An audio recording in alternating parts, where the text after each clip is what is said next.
Jack barely slept that night.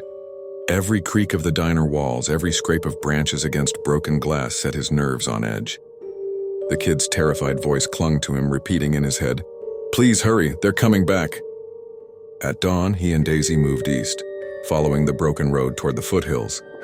Days blurred together. Jack rationed what food he had left, scavenged what he could, and pushed on through forests and abandoned towns. Daisy never left his side, her watchful eyes catching dangers before he could. Finally, after a week of hard travel, the mountains rose sharp and gray against the horizon. Nestled at their base, Jack spotted a cluster of buildings overrun with ivy and moss. An old elementary school, its playground half buried in weeds. Jack's heart pounded as he approached. Daisy growled low, hackles raised. The stench hit him first, rot, thick and sour. Figures shuffled in the yard, dragging their broken limbs across cracked pavement. A dozen at least. They circled the school like vultures, groaning, clawing at doors and windows. The kid was inside. Jack swallowed hard, gripping his rifle. He had survived the end of the world by avoiding fights like this, but now he had no choice. "Stay close, girl," he whispered, then he charged. The first shot blew through the skull of the nearest zombie. Daisy lunged at another, sinking her teeth into its arm and yanking it down. Jack fired again until the rifle clicked empty. He swung it like a club, bashing rotting skulls until his arms ached. Daisy darted between his legs, snarling and snapping. The yard became chaos, moans, gunfire, the crack of bones.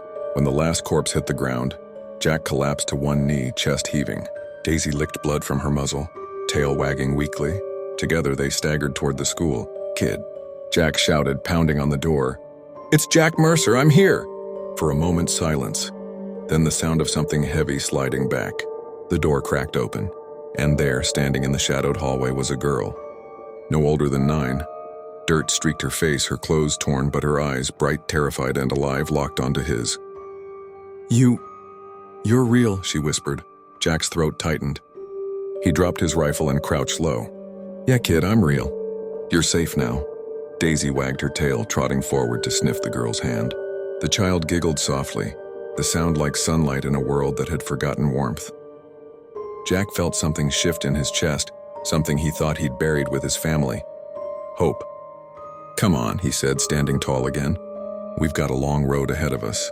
But we're not alone anymore." The girl slipped her small hand into his. Daisy barked once, sharp and eager as if declaring victory. Together they stepped out into the broken world, not as the last man, the last dog, and a lost child, but as the start of something new. And for the first time in 10 years, Jack Mercer didn't feel like he was surviving. He felt like he was living.